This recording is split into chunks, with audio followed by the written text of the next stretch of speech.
सलाम पाकिस्तान 24 न्यूज के साथ मैं हूं हुदा शाह। मैं हूं ज़शान बशीर। यूट्यूब पर बराह रास्त देखने के लिए सब्सक्राइब कीजिए youtube.com/24 News HD। हेडलाइंस आप जान चुके, खबरों की तफसीलात की जाने बढ़ते हैं। अपोजिशन के बाद हुकूमती वजीर ने भी 2018 के इंतखाबात धांधली ज़दा करार दे दिए। फयाजुल हसन चौहान RTS की वजह से धांधली का एतराफ़ कर गए। कहते हैं RTS जहां जहां बैठा वहां से PTI हारी। ख्वाजा आसिफ RTS की वजह से जीते। RTS की वजह से PTI 10 से 15 सीटें हारी। अपोजिशन के बाद हुकूमती वजीर ने भी अब 2018 के इंतखाबात धांधली ज़दा करार दे दिए हैं। फयाजुल हसन चौहान ने RTS की वजह से धांधली का एतराफ़ कर लिया। कहते हैं RTS जहां जहां बैठा वहां से पाकिस्तान तहरीक इंसाफ को शिकस्त हुई। उन्होंने कहा कि ख्वाजा आसिफ RTS की वजह से जीते।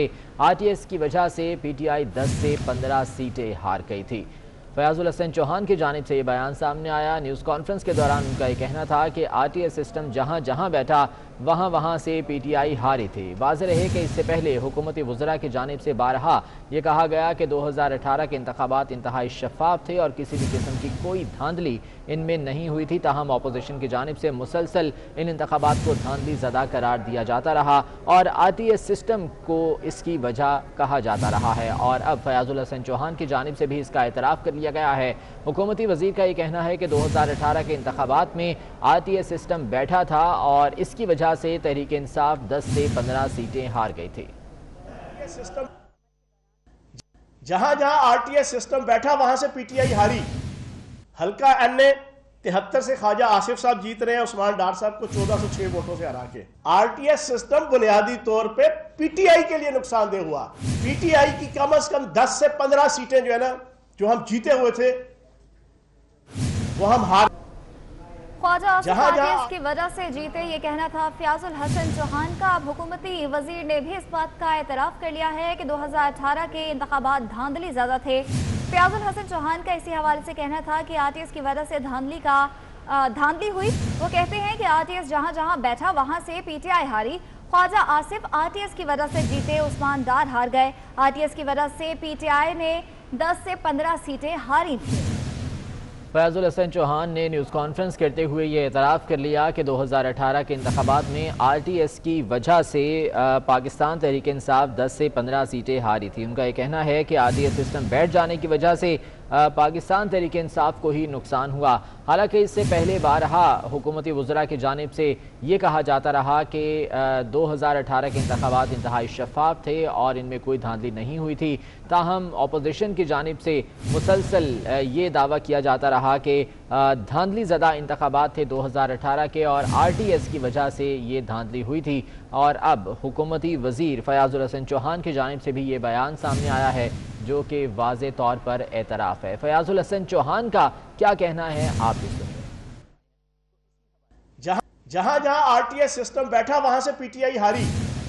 हल्का NA 73 से ख्वाजा आसिफ साहब जीत रहे हैं उस्मान डार साहब को 1406 वोटों से हरा के। RTS सिस्टम बुनियादी तौर पे PTI के लिए नुकसानदेह हुआ।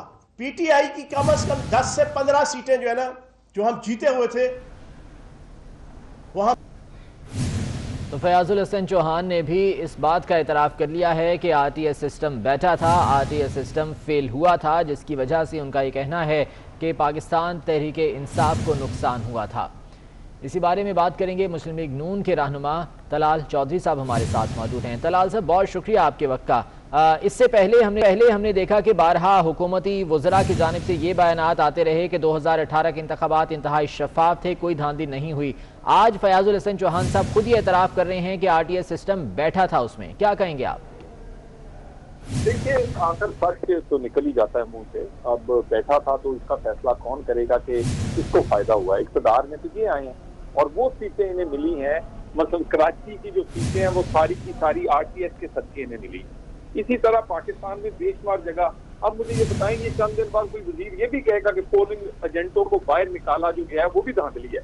इसी तरह फॉर्म 45 वो सादा कागजों पे जो रिजल्ट दिए गए और फॉर्म 45 जो नहीं दिए गए, तो सच को छुपाया नहीं जा सकता।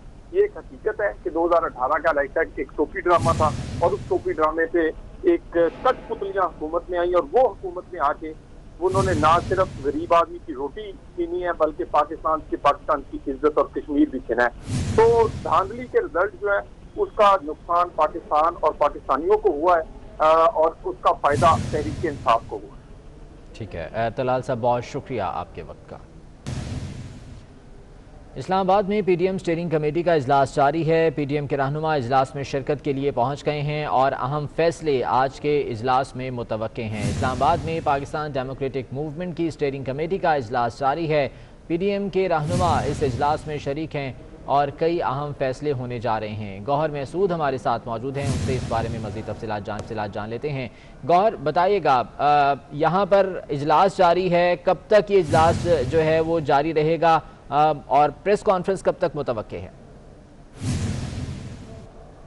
जी बिल्कुल, ये इजलास एहसन इकबाल की सदारत में जारी है, जिसमें राजा परवेज़ अशरफ, शेरी रहमान, मियाँ इफ्तिखार हुसैन समेत दिगर मेंबरान शिरकत कर रहे हैं। इजलास में बुनियादी जो चीज़ों पर फैसला करने हैं वो पीडीएम के लॉन्ग मार्च से मुतल्लिक तारीख का तयन किया जाएगा और इसके हवाले से हिकमत अमली तय की जाएगी। ये तमाम तर चीज़ें फाइनल होने के बाद इसको पीडीएम के सरबराही इजलास में तौसीक देने के लिए पेश किया जाएगा। इजलास ये तवक्को की जा रही है कि कम अज़ कम घंटा 1.5 घंटा ये इजलास जारी रहेगा, जिसमें तमाम तर जो लॉन्ग मार्च से मुतल्लिक हिकमत अमली और तारीख है उससे मुतल्लिक बहस की जाएगी और इस पर जो हतमी फैसला किया जाएगा वो पीडीएम के सरबराही इजलास में तौसीक के लिए पेश कर दिया जाएगा। जी ठीक है गौहर महसूद, बहुत शुक्रिया, इस बारे में तफसीलात से आगाह कर रहे थे। लाहौर में मीनार पाकिस्तान पर जलसे के लिए अपोजिशन ने तैयारियां तेज कर दी हैं। पीडीएम में शामिल तमाम जमातों ने कल ही मीनार पाकिस्तान पर डेरे डालने का फैसला कर लिया है। इस हवाले से बात करेंगे, उस्मान खान हमारे साथ मौजूद हैं। उस्मान, बताएगा तैयारियों का अहवाल? जी बिल्कुल, पाकिस्तान डेमोक्रेटिक मूवमेंट के ज़रिए तमाम आखिरी जलसा 13 दिसंबर को लाहौर में होने जा रहा है। इस हवाले से पीडीएम पंजाब की क़यादत ने बड़ा फैसला कर लिया है और पीडीएम पंजाब की क़यादत ने तमाम तर पार्टियों के सूबाई कायदीन और सूबाई जिम्मेदारान को कल दोपहर 2 बजे मीनार पाकिस्तान पहुँचने की हिदायत कर दी। ज़राए के मुताबिक कल ही पीडीएम की जो कायदीन है वो मीनार पाकिस्तान पर डेरे डाल लेंगे। मीनार पाकिस्तान का पूरा चार्ज जो है वो अपने पास रख लेंगे, क्योंकि उनको ये खदशा है कि हुकूमत की जानिब से मीनार पाकिस्तान को बंद कर दिया जाएगा, जिसकी वजह से उनका जलसा नहीं होगा। इसीलिए कल से वो मीनार पाकिस्तान के अंदर मौजूद रहेंगे और साथ ही साथ जो जलसे की तैयारियां होंगी वो की जाएंगी, ताकि जलसे तक जो है वो तमाम तर तैयारियां भी मुकम्मल हो जाए ताकि उनका जलसा बआसानी से कामयाब हो सके। जी ठीक है, बहुत शुक्रिया आपका। नून लीग के रहनुमा शाहिद खाकान अब्बासी ने 24 न्यूज़ को बड़ी खबर दे दी। कहते हैं कि लॉन्ग मार्च अगले महीने करेंगे, एहतजाजी तहरीक में धरने, रैलीज, मुजाहरे भी होंगे। इस्तीफे सबसे आखिरी ऑप्शन है। लॉन्ग मार्च के बाद इस्तीफे स्पीकर के हवाले करेंगे। मुकम्मल इंटरव्यू रात 8 बजे नसीम ज़हरा @8 में देखें। ये भी कहा जा रहा था कि जी आप पारा या GHQ या फैज़ाबाद में धरना देंगे। फजल रहमान साहब ने कहा ये तो धरना वहाँ नहीं होगा इस दफ़ा डी चौक में। इसमें कुछ सदाकत है? नहीं, ऐसी कोई बात नहीं हुई। और फिर मैं गुजारिश करूँगा, आपने पहले भी पूछा था, डायलॉग में सबको शामिल होना पड़ेगा। हम अगर आंखें बंद कर लें तो उससे डायलॉग, उससे मसला हल नहीं होगा। सबसे मतलब जी, ये हमारे मुल्क की एक हकीकत है कि यहाँ फौज का एक बड़ा असर है सियासत पर। एब्सोल्युटली सही बात। इंटेलिजेंस के इदारों का भी है, जी बिल्कुल है, जुडिशरी का भी है, बिल्कुल है, और आज नैब और मीडिया का भी असर है। तो उस डायलॉग में सबको शामिल होना पड़ेगा। एक पॉलिटिकल पार्टीज होंगी, एक ये दूसरे इदारे होंगे, ये डायलॉग में बैठेंगे और ये पहले इतराफ करेंगे कि हम सब की गलतियों की वजह से हमारा मुल्क आज नहीं चल, किसी की गलती ज्यादा है, किसी की कम है, नहीं चल रहा। हम अवाम से माफ़ी मांगते हैं और हम उसका ये हल समझते हैं कि मुस्तकबिल में हमारा मुल्क इस तरह चलेगा। अच्छा। उसमें जो पीडीएम की गुजारिश है वो ये है कि इसमें एक नुकता सबसे अहम है कि हमारा मुल्क आइन के मुताबिक चलना चाहिए। उस्मान डार ने वज़ीर आज़म के हाथों नून लीग के दौरे हुकूमत के 2 मनसूबों का इफ्तिताह करा दिया। 24 न्यूज़ ने नून लीग दौर में होने वाले मुआहदों की तफसीलात भी तलब कर ली हैं।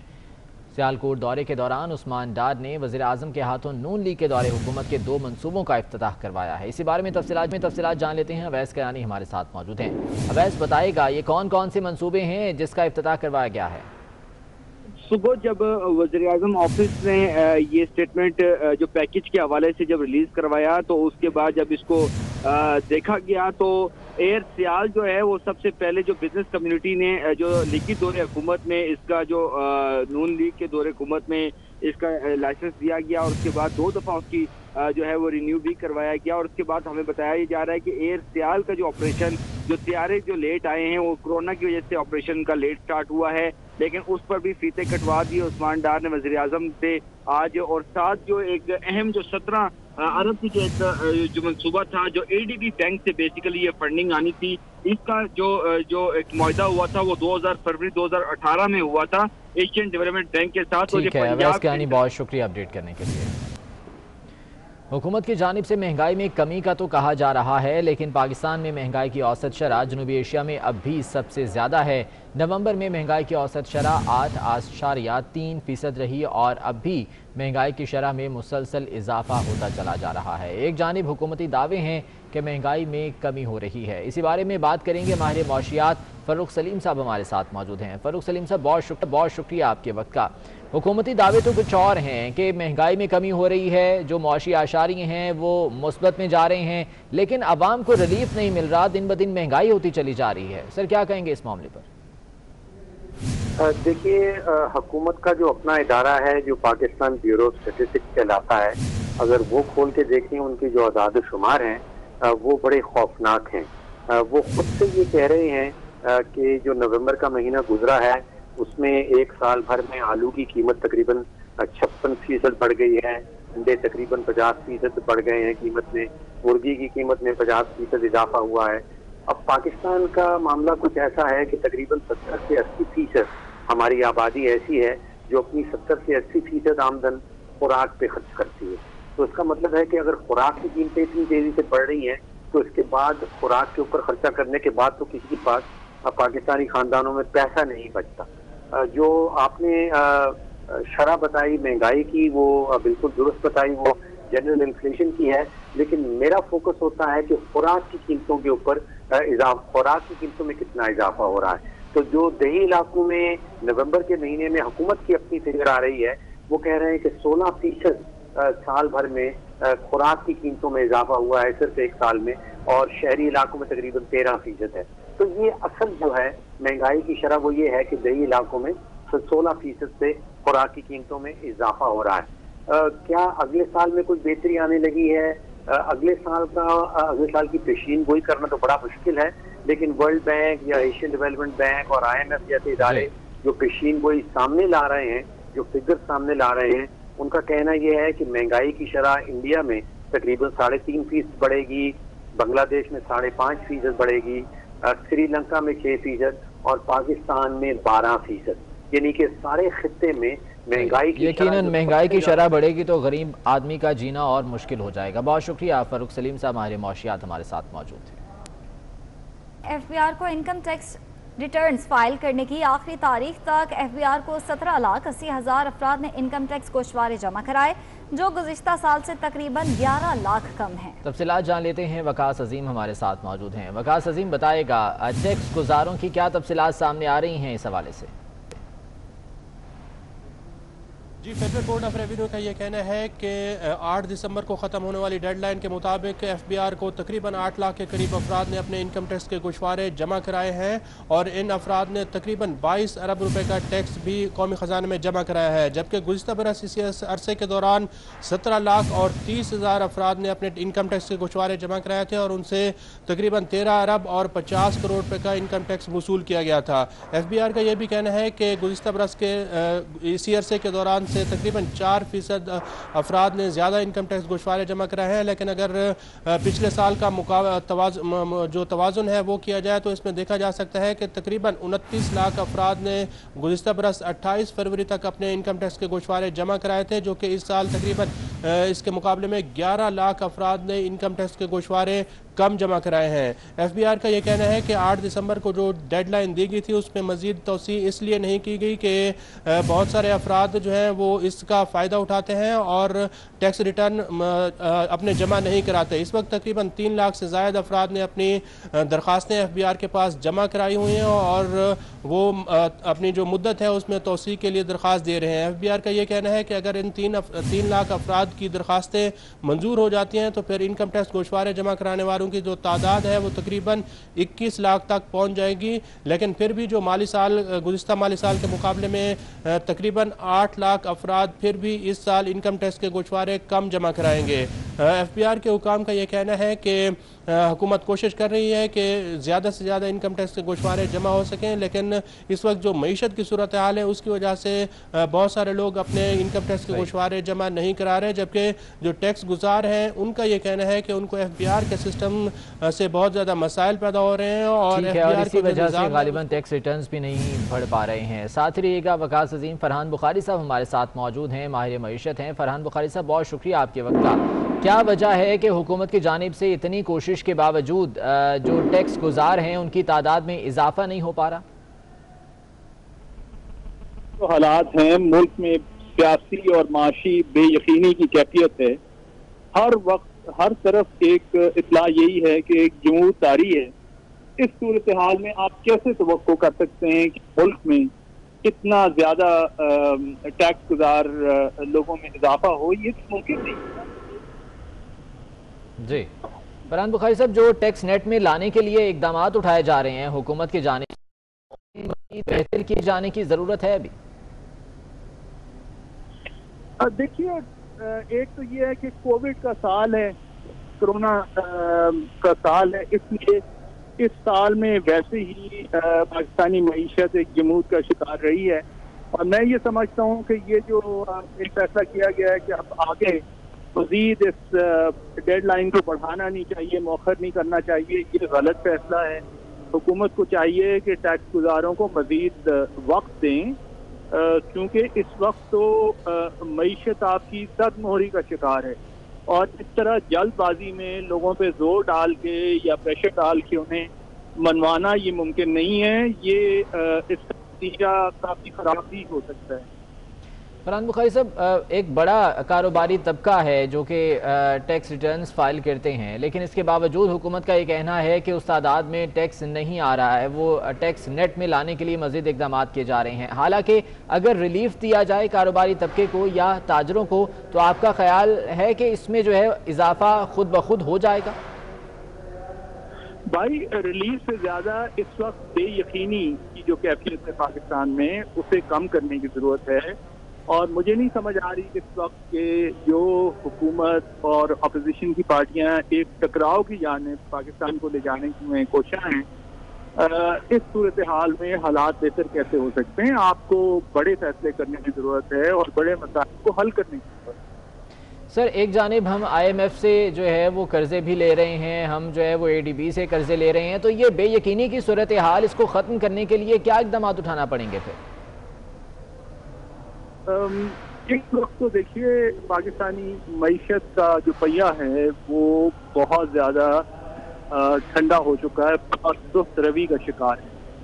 और मुल्की मईशत को चलाने के लिए आपको सनत और ख़ास तौर पे जो पाकिस्तान की ज़रई मईशत है उसे संभालने की ज़रूरत है और उसमें उसकी रफ्तार को और उसकी शरह नमू को ज़्यादा तेज़ करने की ज़रूरत है। वो इस वक्त नहीं हो रहा। इसके लिए आपको फैसले ना सिर्फ ये कि करने पड़ेंगे, बल्कि फैसलों के बाद फिर आपको ये भी लाजमी तौर पे करना है कि जो आपने फैसले किए हैं उनका यानी उनके नताइज आपको ज़मीनी हक़ाइक़ के हवाले से नजर आए।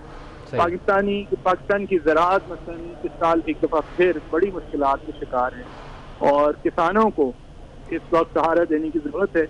उसमें बातें तो बहुत हुई हैं, लेकिन अभी तक बड़े इक़दाम जिस तरह से आपने फरमाया वो उठाने की ज़रूरत है। साथ रहिएगा। फरहान बुखारी साहब, मेहताब हैदर साहब भी हमारे साथ मौजूद हैं, माहिर माशियात हैं। मेहताब हैदर साहब, खुशामदीद कहते हैं आपको। ये बताइएगा कि जो आदाद शुमार जारी किए गए हैं FBR की जानिब से, वो गुज़श्ता साल से भी कम है। हालांकि हुकूमत की जानिब से बेतहाशा इक़दाम उठाए गए कि टैक्स गुजारों की तादाद में इजाफा हो सके। आपके ख्याल में क्या बुनियादी वजह है कि इन इक़दाम का नतीजा जो है वो सामने नहीं आ रहा?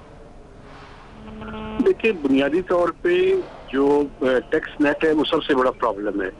अगर पाकिस्तान की फिस्कल साइड को देखें तो सबसे बड़ा प्रॉब्लम ये है कि ब्रॉडनिंग ऑफ टैक्स बेस नहीं है।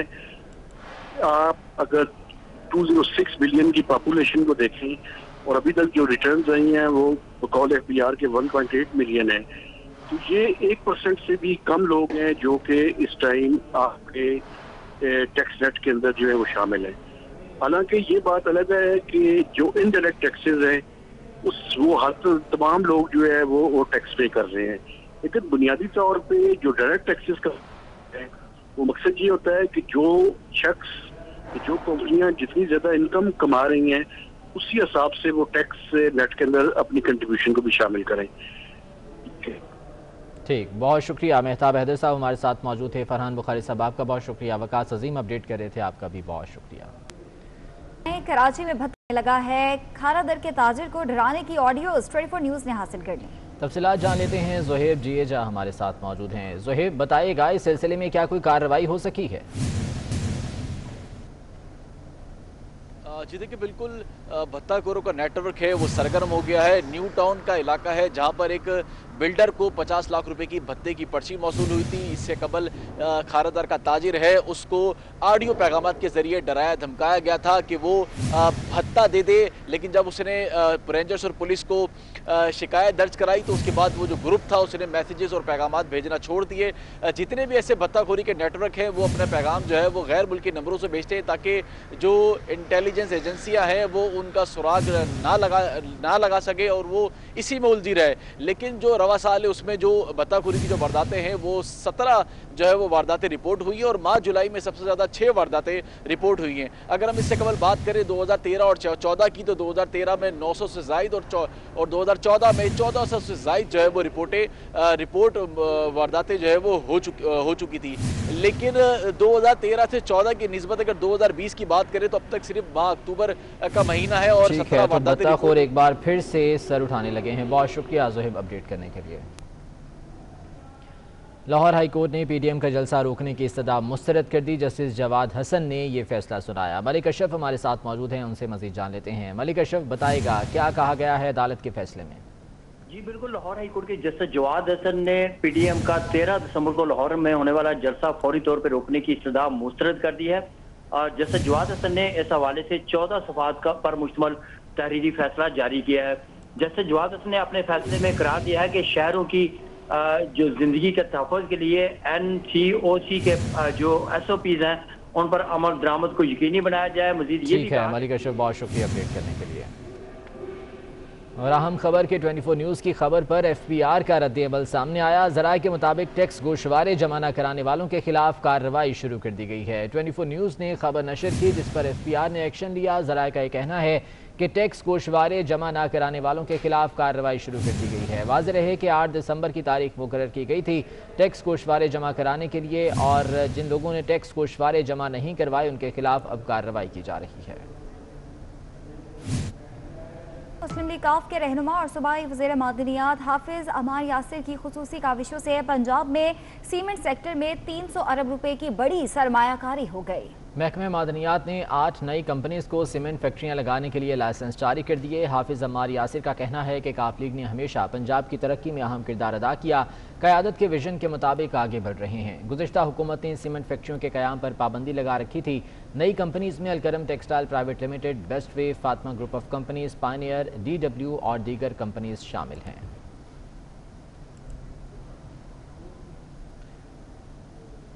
जनूबी अफ्रीका क्रिकेट टीम के दौरे पाकिस्तान को हतमी शक्ल दे दी गई है। मेहमान टीम 16 जनवरी को पाकिस्तान पहुंचेगी। पहला टेस्ट मैच 26 जनवरी से कराची में खेला जाएगा। दूसरा टेस्ट मैच कराची ही में 4 फरवरी से खेला जाएगा, जबकि T20 सीरीज के मैचेस 13, 11 और 14 फरवरी को लाहौर में खेले जाएंगे। जनूबी अफ्रीका की क्रिकेट टीम 14 साल बाद पाकिस्तान का दौरा कर रही है।